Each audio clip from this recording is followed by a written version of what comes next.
केरा ले लाओ, हरिया केरा, कच्चा केरा, मोट केरा, पातर केरा, मीठ केरा, तीत केरा, कच्चा केरा ले लाओ।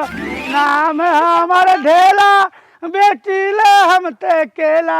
भौजी तू लेला, भौजी तू लेला। के भौजी ला आते नहीं का कही? हां भौजी ला आते नहीं का हो बताओ ना।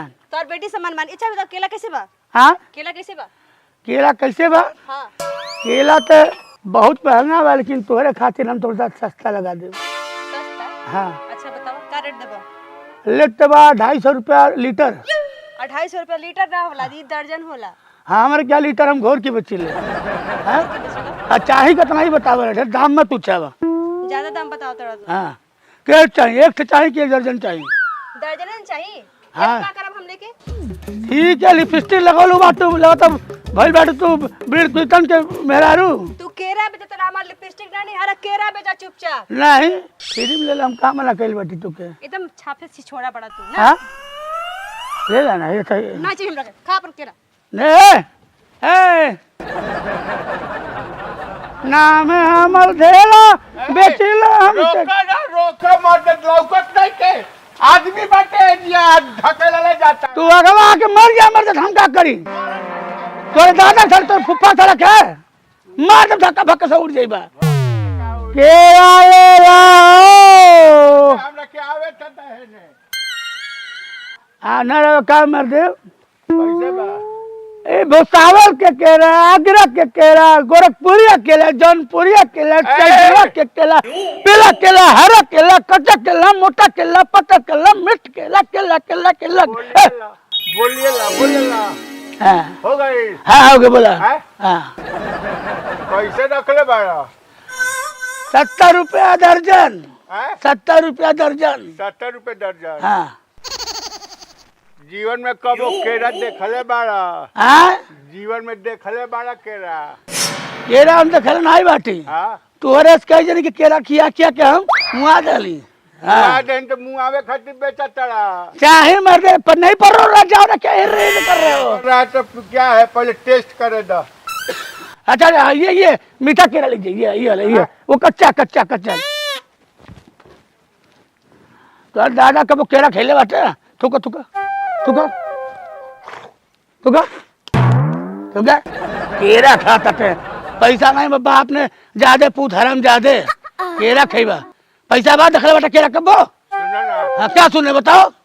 हमार घर यही गांव में बा। घर के हवा तू? हाँ के हवा? हमार नाम है फेकू। हाँ तो हमारा नाम ढेला, बापे का नाम है चेपा। ठीक है हाँ तोरे कई जने के फेंकू हम ढेला खान फेंक दी रखा मार दे। अरे तब मर्डर हो जाइए बच्चों। ठीक है पैसा बा? हाँ पैसा बा। सुनो ना, हाँ पैसा तो बढ़ले बा, चला होने दे। हाँ आई हम बता दी। हाँ। हम एमटेक के रहा वाला है, अच्छा। इन नहीं पढ़ल लिखल बाटी। अच्छा पढ़ल लिखल बड़ा? हाँ नौकरी वोकरी नहीं मिले है, फिर केरा बेचल।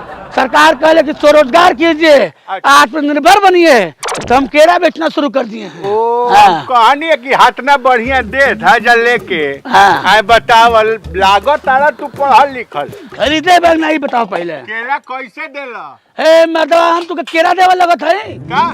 केरा पेड़े पर के, हम थोड़ा केरा पैदा कैली हैं। हाँ हाँ पेड़ पके हाँ। हाँ पेड़े पर के नहीं। उहे कहत तनी नु मने कैसे देला? ए, तो मर्दा। पेड़ देलस केला ये नु। 70 रुपया पैसा दिया ओकर, पैसा दिया। केला ता बहुत बढ़िया बा। अरे हमार केरा लाई है मर्दे, ये तो पेड़े पर के केरा है। पेड़ पके है। हाँ तो आ कोई अब कैसे देता मन कितना पैसा है? पैसा के दे, पैसा मनुष्य के दे औकात बा, सब दे वाला भगवान है। भगवान बा? हाँ हाँ अरे हाँ तो भगवान तो देते तो हाँ तो 1 दर्जन देते। ठीक है हाँ। राम 2 3 4 5 6 7 8 11 12 13 14 ले। ठीक है तो ठीक बाटे कि 1 दर्जन से 2 गो ज्यादा बा। हाँ बेसी है बेसी है बा। हाँ हाँ ना ठीक बाटे, बहुत अच्छा। तार संस्कार विचार बहुत अच्छा बा। संस्कार नहीं बा, का? हम समझ ले कि बहुत हरामी आदमी है। हरामी के बात नहीं, पैसा हम निकाल, लेते नु बानी पैसा निकाल। तोर दादा ही तोर फुआ के दुकान पे केरा है, पैसा दे। अरे मैंने तो तू रुकाला कि पैसा के दी, पैसा भगवान देवेले। बे मार दे केरवा हमार है। हैं? केरवा तू कहत रहे कि पेड़ केला देला। बे मार के नहीं थे तो भगवान पैसा देवेले। सुनर अरे है नहीं के हमरा लगे है बनाई हाँ, बस अब हमारा दिन खराब हो गया पता नहीं कौन लीटर पाला पड़ गया बस ठीक है तो लोग तो अब कहाँ जाइए पहले चुम्मा मोटेड़ केरा लो केवा चाची बहनी फुआ